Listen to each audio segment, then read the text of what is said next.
Bonjour, je suis Volange, je suis votre guide holistique. Ma mission, vous aider à vous libérer de votre passé vers une vie plus épanouie. Je vous aide à révéler votre potentiel infini grâce à des outils simples et au quotidien, en développement personnel et autour d'une approche holistique. Apprenons ensemble à révéler votre authenticité, libérer votre parole et créer votre liberté. Offrez-vous cette possibilité de découvrir ce qui se cache à l'intérieur de vous. Offrez-vous cette possibilité de créer la vie dont vous avez toujours rêvé.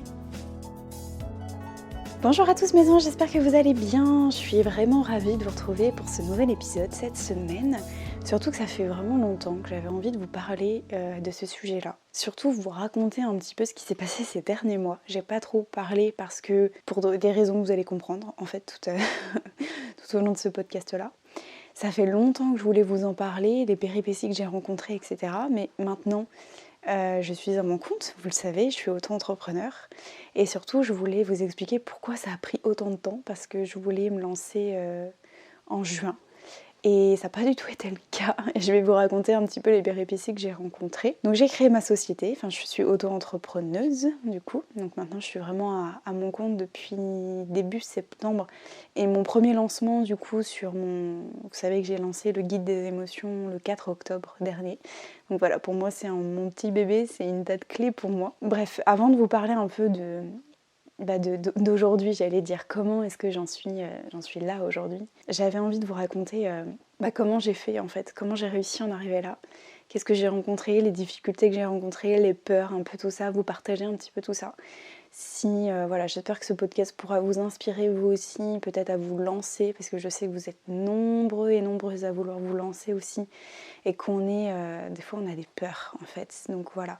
Et c'est aussi pour vous montrer que ça n'a pas été simple, mais c'est pas non plus insurmontable, qu'aujourd'hui j'ai réussi, que je suis très fière d'être arrivée là. Et voilà, que c'est à la portée de tout le monde. Si clairement je l'ai fait, vous pouvez aussi le faire, vraiment. Bref, je reviendrai là-dessus un peu après. Déjà, on va commencer par le commencement. C'est-à-dire qu'on est à peu près au mois de mars de cette année, hein, donc en mars. Ce qui s'est passé, donc à l'époque, j'étais clerc de notaire depuis le mois d'août 2020. Donc j'ai à peu près fait 6-7 mois, 8 mois de travail. Et en mars de cette année, 2021, en fait, je me suis mis en arrêt de travail. Vous allez comprendre pourquoi, je vais vous expliquer aussi pourquoi, et d'ailleurs les raisons de ça. Depuis mars, en fait, du coup, je me suis mis en arrêt maladie. J'ai perdu mon papa au mois d'avril. Donc du coup, je me suis arrêtée jusqu'en août, fin août. Ouais, c'est ça, parce que du coup, j'ai commencé début septembre. Clairement, ça n'allait plus du tout dans mon travail. J'ai été harcelée. J'avais de la pression morale tous les jours, en fait. Enfin, c'était devenu insupportable, vraiment. Et mon idée de base, en fait, c'était d'être salariée, d'être clerc de notaire, d'avoir un salaire, j'allais dire, fixe, et de me mettre auto-entrepreneuse à côté. Donc, gérer mes réseaux sociaux, sortir mes guides, qui sont prêts depuis l'année dernière, en fait, de sortir mes guides et tout ça. Et clairement, je me suis vite rendu compte que gérer les deux, c'était compliqué. C'était impossible. Parce que mon poste de clerc de notaire, j'étais en contrat de 39 heures, mais clairement, je faisais plus du 40-45 heures par semaine. Donc c'était vraiment très difficile. Et en plus, à côté de ça, je devais gérer mes réseaux sociaux, mon podcast. Et puis j'avais envie de me lancer, en fait, tout simplement. Mais je me rendais compte que c'était juste pas possible. Il y avait trop de choses à gérer, trop de choses à faire. Plus la fatigue accumulée, plus les soucis personnels du coup avec mon papa, etc. Enfin voilà, beaucoup d'inquiétudes, beaucoup de stress. Donc au final, il a fallu que, entre guillemets, je vais pas dire faire un choix, mais il a fallu que j'ai priorisé en fait mon poste de clerc de notaire. Et j'ai un peu délaissé en fait les réseaux sociaux, ou du moins je faisais ce que je pouvais. Mais je pouvais pas donner plus en tout cas, parce que c'était pas possible. Et donc, du coup, comme mon poste en fait, de clerc de notaire, ça n'allait plus du tout. J'étais clairement à fleur de peau. Alors pourquoi ça n'allait pas ? Parce qu'en fait, je suis rentrée du coup en août 2020 Et tout allait bien le premier mois. C'était vraiment, je me suis dit, j'avais essuyé un échec dans une autre étude et je me suis dit oh là là, du coup je me suis enfuie et là je me suis dit waouh, je suis vraiment tombée dans une bonne étude, ça se passe bien, je me sens bien, les collègues sont super cool et tout, donc c'était vraiment génial. Et puis de fil en aiguille en fait ça s'est dégradé. J'ai commencé à être rabaissée par un... Alors j'avais 2 patrons, mais c'est surtout un qui me rabaissait beaucoup. J'avais une pression morale aussi qui était constante, c'est-à-dire qu'on m'attendait sur des trucs, mais vraiment... Je sortais juste de l'école en fait, hein, donc voilà. Donc j'ai tout appris sur le tas. Et j'avais une pression telle qui était énorme, vraiment. J'avais à ma charge, alors que je venais juste de commencer, j'avais autant de dossiers à gérer que mes collègues qui avaient beaucoup plus d'années d'expérience par rapport à moi. Donc ça a été vraiment difficile. J'ai été constamment rabaissée aussi, harcelée moralement par un de mes patrons. Voilà, après je vais pas rentrer dans les détails parce que c'est pas forcément intéressant pour vous, mais c'est juste pour vous raconter un petit peu le contexte. Et du coup j'ai été embauchée au début en CDD de 5 mois, donc de août jusqu'à décembre. Et voilà, et en 5 mois de temps en fait, de septembre-octobre, je crois que c'est ça, j'ai 2 collègues qui sont partis, qui ont démissionné coup sous coup à 15 jours d'intervalle. Donc déjà ça a mis la bonne ambiance. Ensuite on a embauché des intérimaires, mais comment vous dire qu'en fait les patrons estimaient qu'eux n'avaient pas le temps, du coup c'était à nous de les former. Sachant qu'on était... alors c'était quand même une grosse étude, hein, on était quand même 3 clercs, enfin 4 clercs. Mais en fait c'était moi aussi, je devais former les intérimaires, alors que je vous rappelle, je sortais juste de l'école. Donc voilà, ça n'a aucun sens. Et tous les intérimaires sont partis en courant parce qu'ils se sont vite rendus compte que c'était des fous en fait. Donc voilà. Et puis après j'ai une autre collègue qui est tombée en arrêt maladie pour les mêmes raisons. Parce qu'elle était harcelée, parce qu'elle avait trop de pression par ce patron-là en question. En fait, il me hurlait dessus. Pour en avoir parlé du coup avec mon psychiatre aussi, parce que j'ai été suivie pendant cette période-là, du coup, quand je me suis fait arrêter, on s'est rendu compte en fait que c'était un pervers narcissique, c'est-à-dire que tantôt en fait il était gentil avec vous pendant 3-4 jours, voilà, en fait il vous faisait des éloges, vous étiez la meilleure, les autres servaient à rien, enfin bon voilà. Et tantôt, d'un seul coup, je savais pas pourquoi, mais il s'énervait contre vous, il vous rabaissait. Donc du coup, j'avais plus du tout confiance en moi, je perdais vraiment mes moyens, j'arrivais pas à répondre, je me faisais pas du tout respecter en fait, clairement. Ça m'a mis beaucoup, je me suis beaucoup remis en cause et à tel point que je me suis dit mais je suis si nulle que ça en fait, que je ne comprends rien, que on ne peut jamais me parler, que il estimait que c'était à moi de gérer en fait ce que lui devait gérer. Et quand en fait il se servait de nous, de notre faiblesse, pour abuser en fait de nous, et style en fait, bon voilà, sans forcément rentrer dans les détails, mais j'étais clerc de notaire, donc j'ai quand même fait 5 ans d'études pour en arriver là. Et mon patron en fait, rien que pour m'embêter, il m'appelait, il me demandait d'aller dans son bureau, de faire des photocopies, enfin des trucs vraiment insensés quoi, vraiment. Et voilà. Et donc en fait je n'ai clairement plus supporté. J'ai écouté mon corps parce que je commençais à être vraiment fatiguée physiquement. Et avant qu'il soit trop tard, parce que j'ai déjà vécu ça en 2018, en fait j'ai décidé de m'arrêter. Ça a été très difficile parce que je l'ai vécu encore une fois comme un échec. Mais là, c'était juste plus possible de subir ça en fait. Ces agissements-là, c'était plus possible. Et donc, sur les conseils d'une collègue qui est devenue mon amie après, en fait, je suis allée le voir le même psychiatre qu'elle. Donc, autant vous dire que ça n'a pas du tout plu à la société, à l'étude, à mes patrons. Voilà, parce que ça, on me l'a bien fait savoir, que je faisais beaucoup de kilomètres pour aller voir un psychiatre. Et voilà, qu'il n'aimait pas du tout, mais ça, c'était assez drôle. Bref. Et donc ça, ensuite j'ai perdu mon papa au mois d'avril, enfin voilà, je voulais me lancer au mois de juin, mais clairement c'était pas du tout possible, j'avais tellement de choses à gérer que pour moi c'était pas possible, enfin vraiment voilà. Donc du coup je me suis arrêtée, je me suis mis en arrêt maladie, 3 semaines après j'ai perdu mon papa, enfin voilà, il y a eu des tas de choses qui ont fait que ça a énormément retardé en fait la création de ma société. Début juillet commencent du coup des négociations avec mon psychiatre, avec mes patrons. On essaye de trouver une issue de sortie. J'essaye tant bien que mal d'obtenir un entretien non sans mal pour pouvoir discuter avec eux, etc. tout ce qu'ils m'ont proposé, c'était juste un aménagement de poste, etc. Alors que moi, j'étais plus ou moins dans l'idée de partir définitivement. Donc je leur ai proposé une rupture conventionnelle début juillet, ce sur quoi ma rupture a été refusée. Voilà, ça fallait s'en douter, mais je suis un peu tombée des nues, ça m'a beaucoup remuée et en fait on a beaucoup réfléchi pour que je n'y perde pas dans l'histoire, mais au final c'est eux qui ont gagné, vous allez comprendre pourquoi. Mais bref, et du coup on s'est dit est-ce qu'on fait pas une procédure en incapacité du coup, parce que clairement j'avais les moyens, et j'ai encore les moyens d'ailleurs, de les attaquer au prud'homme en fait tout simplement, par les violences morales que j'ai subies. Et là, on me fait comprendre, je commence à poser des questions sur ce que c'est qu'un peu la procédure et tout ça, et on m'explique que ça va durer au minimum 1 an, si ce n'est pas plus, que ça va être très long, qu'ils vont sûrement contester, enfin bon voilà, des démarches à n'en plus finir. Et là, dans ma tête, c'était déjà, on arrive en juillet, je me dis, mais clairement, là, non, je veux démarrer mon activité, je veux me lancer, je veux me lancer, je veux me lancer. Et en fait, on me dit, pop, doucement, déjà vous êtes encore liés par le contrat, faut pas faire d'impair, enfin bon voilà.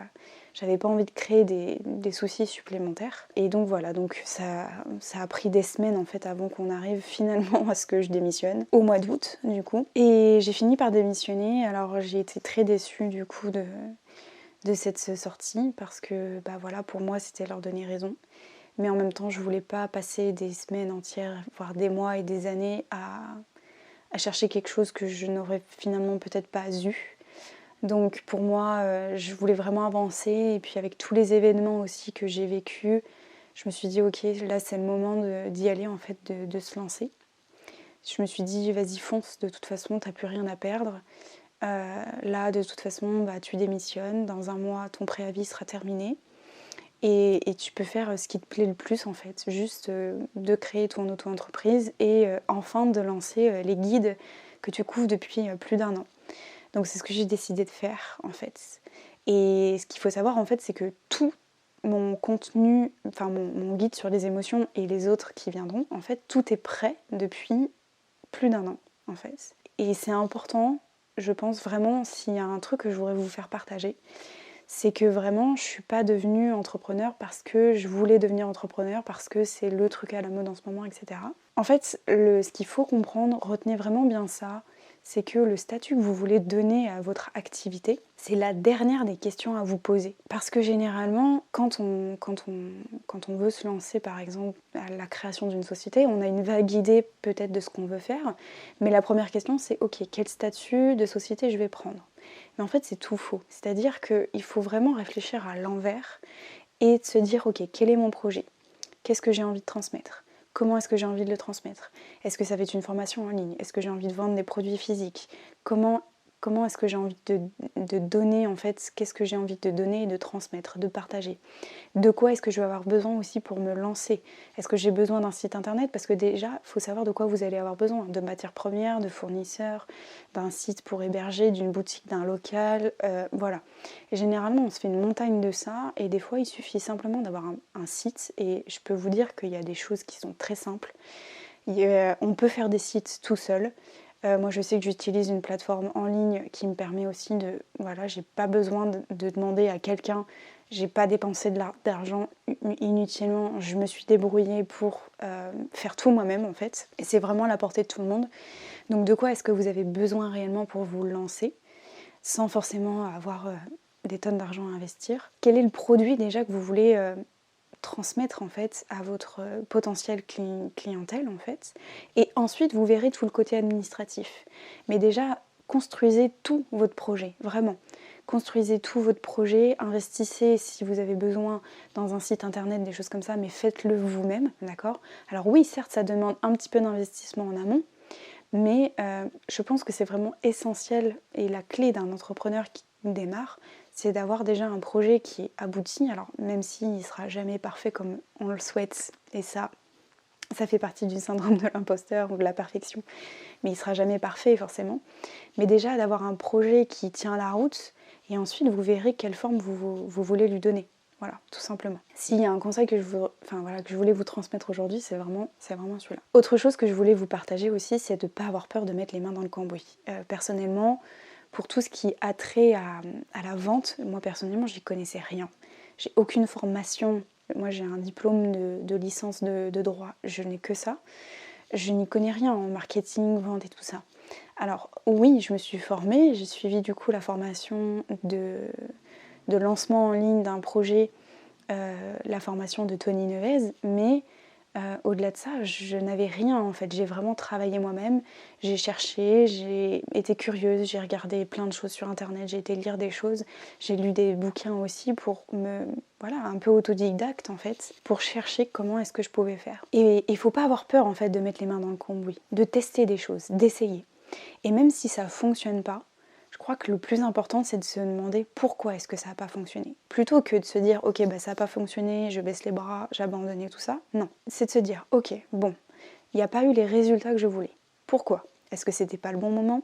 Est-ce que j'ai mal communiqué là-dessus ? Alors pas le bon moment, dans le sens où période creuse, style vacances, des choses comme ça, voilà. C'est pas ce que je veux dire, c'est que c'est pas le bon moment pour se lancer. De toute façon, lancez-vous, il n'y a pas de bon moment pour se lancer, mais est-ce que c'est plutôt une période creuse ? Est-ce que... Enfin voilà, des choses comme ça. Est-ce que vous avez mal communiqué ? Est-ce que vous parlez vraiment bien de votre produit et assez de votre produit ? Moi, je sais qu'effectivement, c'est quelque chose que j'ai été amenée à rencontrer. C'est difficile de se vendre. C'est difficile de parler de ses projets, vraiment. Parce qu'on a peur d'être vu comme un marchand de tapis. Et on a peur de parler de ses propres projets. Et je me rends compte que pour être dans le milieu en fait un peu des réseaux sociaux, j'ai pas peur de, par exemple, promouvoir des produits, des collaborations de d'autres sociétés, par exemple. Mais par contre, j'ai peur de vendre mes propres produits. C'est fou quand même. Donc aussi, est-ce qu'on communique assez déjà sur le produit ? Parce que si on en a parlé qu'une seule fois le jour du lancement et puis basta, ça suffit clairement pas. Et voilà, donc en fait, tout ce côté-là, il ne faut pas avoir peur de mettre les mains dans le cambouis, d'essayer des choses, de refaire, etc. De se poser aussi la question, est-ce que ce produit-là, ce projet-là que vous avez envie de porter, est-ce que ça répond aussi aux besoins de votre client, de votre futur client ? Connaître le besoin aussi, et ça c'est quelque chose qu'on entend beaucoup en marketing, vente, business et tout ça, connaître le besoin du client aussi, c'est super important. Mais on peut vendre tout en étant authentique, aligné avec ses valeurs, et voilà en fait. Mais vraiment de rester dans la lignée de ce que vous êtes, de ce qui vous a aidé, de le transmettre de la bonne manière. Mais ça c'est tout un art et il faut vraiment pas avoir peur de mettre les mains dans le cambouis, vraiment. D'essayer. Et de voir, et si ça fonctionne pas, d'essayer de faire autrement. Voilà. Mais de pas abandonner, vraiment. Ça, c'est super important. Et ça, c'est valable aussi pour tout ce qui est gestion de l'entreprise. C'est-à-dire que moi, personnellement, en comptabilité, j'y connaissais rien du tout. Le compte URSSAF et tout ça, quand on m'a parlé des taux des 11%, des 20%, des machins, j'ai fait « oh là là, de quoi on parle ?» Donc je me suis documentée aussi par rapport à tout ça. Pareil pour tout ce qui est paiement en ligne. Mais pour moi, c'était l'inconnu. Comment configurer un compte Stripe ? Comment configurer un compte PayPal ? J'ai eu plein de problèmes au début. Et puis en fait, les choses se sont mises en place. Je me suis tuto, clairement, sur Internet. Voilà, je me suis un peu documentée et aujourd'hui, tout est OK par rapport à ça. Mais j'ai mis les mains dans le cambouis. Clairement, j'ai fait des choses que je ne pensais pas être capable de faire, clairement. Mais ça a plutôt fonctionné. Ce qui moi m'a été utile aussi, c'est de m'inspirer de d'autres entrepreneurs, de ne pas avoir peur d'aller poser des questions à d'autres entrepreneurs qui sont là depuis peut-être plus longtemps que vous, de s'inspirer de comment ils ont fait, comment ils communiquent, de vraiment s'inspirer et après de le faire à votre manière, mais de ne pas avoir peur d'aller leur poser des questions en fait, parce que si eux fonctionnent, c'est-à-dire que s'ils sont là depuis des années, etc., c'est qu'ils ont peut-être de l'expérience. Alors peut-être que vous pourrez ensuite, si vous avez les moyens, d'investir peut-être dans des formations, des projets qui eux-mêmes proposent, chose que moi j'ai faite, mais après je comprends que ce ne soit pas aussi donné à tout le monde, et il n'y a pas de problème à ça, mais justement d'aller regarder du contenu. Il y a énormément de contenu aujourd'hui sur tout ce qui est vente, marketing et tout ça, ou comment créer une société et tout ça, il y a vachement de contenu là-dessus, donc de ne pas avoir peur d'aller puiser l'inspiration et les informations chez les autres. On est tous là pour nous apporter quelque chose, vraiment. On n'est pas là pour se mettre des bâtons dans les roues en fait. Tout le monde a sa place aujourd'hui. Donc n'hésitez pas à aller vous inspirer des autres en fait, tout simplement. Et le plus important aussi, je crois, c'est de ne jamais baisser les bras. Parce qu'en auto-entreprise, ce qu'il faut savoir, c'est que ça fait le yo-yo constamment. Tantôt on va être trop bien et tout ça, tantôt on va se dire oh là là, mais qu'est-ce que j'ai fait, etc. Et justement, c'est de ne jamais baisser les bras et d'essayer de balayer en fait toutes les croyances qu'on peut avoir, notamment celle d'échouer, la peur d'échouer. Et clairement, si vraiment retenez ça, si vous croyez en votre projet, alors forcément ça résonnera chez les autres, vraiment. Ça c'est un truc que j'ai compris et que j'ai vu pour l'avoir mis en application. Moi je porte haut et fort mes projets et ça résonne chez vous en fait, tout simplement. Mais il ne faut pas baisser les bras, même si vous avez des moments de doute, etc. Et c'est tout à fait normal. D'avoir des peurs, c'est logique. Et justement, en parlant de peur, moi aussi j'en ai eu. J'ai eu un énorme syndrome de l'imposteur en début d'octobre, je vous raconte même pas. Je me suis dit, mais est-ce que ça va fonctionner? Est-ce que ça va marcher? Est-ce que ça va attirer en fait? Est-ce que c'est vraiment, ça répond aux besoins de mes abonnés, de mes clients, de mes futurs clients? Et honnêtement, je peux vous dire que la peur d'échouer a été très vite balayée parce que dès la première semaine, j'ai atteint mon objectif que je m'étais fixé, mais au-delà de ça même. C'est-à-dire qu'il y a eu un tel engouement pour mon guide sur les émotions que même moi je m'y attendais pas du tout en fait. Et j'ai atteint mon objectif, mais même plus en fait, si vous voulez. Et forcément, toutes mes peurs qui étaient liées au syndrome de l'imposteur, etc., elles sont vite parties parce que je me suis vite rendu compte qu'en fait, c'était pas du tout le cas. Et ça a été vite remplacé par une autre peur que je voulais vraiment vous parler. C'est la peur de réussir. Et c'est assez drôle parce que c'est un truc qu'on a parlé lors de mon cercle de parole que j'ai organisé dimanche dernier. D'ailleurs, je vais en organiser un autre parce que ça a beaucoup plu et du coup, je communiquerai la date prochainement. Donc si ça vous intéresse, je vais organiser un nouveau cercle de parole en décembre. Et du coup, pendant le cercle, on a parlé de plein de choses, notamment sur les peurs. La peur d'échouer, la peur d'oser, la peur d'être soi-même et tout ça. Et moi, je leur ai fait part aussi que j'ai eu cette peur d'échouer quand j'ai commencé. Et aujourd'hui, j'ai cette peur de réussir. Pourquoi? Parce qu'en fait, depuis octobre, mon activité, depuis que je me suis lancée en fait, mon activité a tellement été développée, multipliée, il y a eu un tel engouement que clairement je m'y attendais pas, j'étais pas prête et je me suis dit ok, est-ce que je mérite ça en fait? Et même au-delà de mon activité et même mon compte Instagram, ça a évolué en un mois, en 2 mois de temps que waouh, il y a eu un tel engouement et d'ailleurs j'en profite pour vous remercier du coup parce que c'est juste incroyable ce que je vis en ce moment. Mais du coup, en fait, je suis extrêmement fière de tout ce travail en fait. Et d'un autre côté, il y a une part de moi qui me dit mais attends Marion, t'es sûre que tu mérites vraiment ça? Est-ce que quelqu'un d'autre mériterait pas mieux ça que toi en fait? Et est-ce que tu mérites vraiment ce qui t'arrive? Est-ce que tu mérites de réussir? Vraiment? Et en fait, ça s'appelle la peur de réussir. Je pensais pas la connaître un jour, mais pourtant, je la traverse bien. Donc oui, je suis en train de la déconstruire progressivement en ce moment. Parce que oui, je mérite ça, parce que j'ai travaillé dur pour en arriver là, parce que je travaille dur pour en arriver là aussi. Mais voilà, je voulais vous faire part de ça, que de toute façon, je suis dans le bateau. Donc oui, j'ai des peurs. Aujourd'hui, c'est celle-là. Peut-être que dans 3 mois, 6 mois, ce sera une autre et je vous referai un podcast pour vous en parler. Mais voilà, je voulais simplement vous faire un petit retour de ma petite expérience d'auto-entrepreneur depuis 2 mois. Et voilà, et avant de terminer ce podcast-là, en fait, je voulais vous donner un autre conseil. C'est un peu éparpillé, mais bon, vous avez l'habitude avec moi. Le dernier conseil que je pourrais vous donner, c'est justement d'être bien organisé et de ne pas vous éparpiller. C'est-à-dire que si vous avez un projet en tête, lancez-le et concentrez-vous sur 1 ou 2 trucs. Voilà. Mais n'êtes pas, ok, bon bah c'est bon, ça j'ai lancé, donc paf, il faut que je recrée quelque chose pour sortir un autre truc, etc., etc. Non. Je me suis rendu compte qu'il faut prendre le temps de mener à bien un projet déjà et de le faire grandir. Concentrez-vous déjà sur un projet ou voire 2 projets, d'accord? Ça sert à rien de créer des tonnes et des tonnes de choses déjà parce que vous allez perdre peut-être vos futurs clients ou enfin vos abonnés, peu importe. Déjà, ils vont plus savoir ce que vous allez proposer. C'est bien de se concentrer sur 1, 2, voire 3 activités mais pas plus parce que déjà ça va vous demander énormément de travail et puis vous allez perdre en fait votre audience en fait. Personne ne va comprendre qu'est-ce que vous donnez, ce que vous faites, etc. Et c'est important de se concentrer sur vraiment un projet et de prendre le temps de le faire grandir, vraiment. Et plutôt que de vous dire, ok, bah là j'ai lancé ça, mais ça fonctionne pas, donc je fais autre chose, et ça fonctionne pas, et je fais autre chose, etc. etc. Non, concentrez-vous, prenez le temps de faire grandir votre projet, ok. La réussite, elle vient pas en un jour, en fait. Il faut prendre le temps, il faut être patient. Ça, c'est vraiment, c'est vraiment important d'être patient, en fait, tout simplement. De laisser du temps au temps, de laisser faire les choses aussi. De laisser faire les choses, voilà.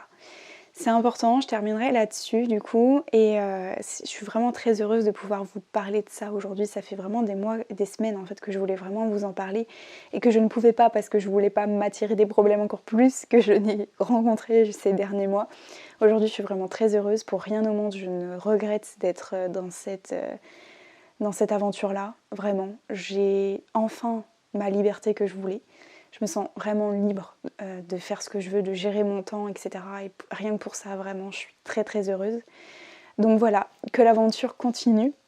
Je suis vraiment très contente. Et d'ailleurs, j'en profite avant de terminer le podcast. Aujourd'hui, on est vendredi et du coup, c'est Black Friday aujourd'hui. Je pense que vous aurez vu passer l'info. Du coup, à l'occasion du Black Friday, j'ai décidé de faire des offres. Une offre toute douce pour mon guide sur les émotions, du coup, qui a lieu à partir d'aujourd'hui et qui va durer seulement 72 heures. Voilà. Donc si vous avez envie d'en profiter, c'est seulement pendant 3 jours. Après l'offre, elle s'arrêtera et vous allez pouvoir bénéficier de 5 € de réduction sur l'achat du guide du coup. Et pour vous parler très brièvement en une ligne de ce qu'est le guide des émotions, donc c'est une petite formation en ligne qui va vous permettre d'identifier, de comprendre et de réguler sereinement vos émotions. Vous allez avoir des contenus vidéo, du contenu des leçons en fait en format vidéo. Vous aurez aussi des workbooks et tout plein de PDF, des guides aussi, bonus notamment sur la lithothérapie. Voilà, il y a plein de choses et l'accès il est à vie. Vous avez une garantie aussi 30 jours satisfait ou remboursé. Donc voilà, si vous avez envie d'en savoir plus, vous avez le lien dans la description. Et du coup, j'arrête l'offre dimanche soir. Voilà, filez voir tout ça. Voilà, j'espère que ce petit podcast vous aura plu, j'espère que ça vous aura été utile. J'ai été vraiment trop heureuse de pouvoir enfin vous parler de ça, que c'est du concret pour de vrai, là je suis vraiment trop contente. J'espère que ça vous aura plu, on se retrouve la semaine prochaine pour un nouvel épisode. Et sur ce, je vous souhaite une belle journée, un bon week-end. Ciao mes anges!